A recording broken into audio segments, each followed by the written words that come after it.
Hello, friends! Welcome to Kids Hour. Today, we are learning about another amazing profession, the teacher. Hi, friends! Do you know what a teacher does? A teacher helps us learn new things every day like reading, writing, and counting. Can you say teacher? Great job! Teachers use special tools in the classroom. They use books to read stories. We use pencils and crayons to write and draw. And they use a big chalkboard or whiteboard to teach lessons. Let's all pretend to write on the board together. Ready?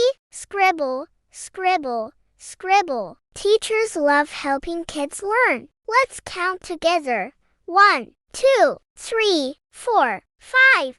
Now, can you clap your hands 5 times with me?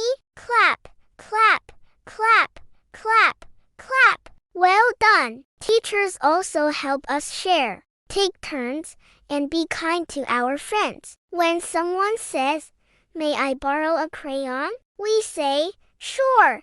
Let's practice together." May I? Sure.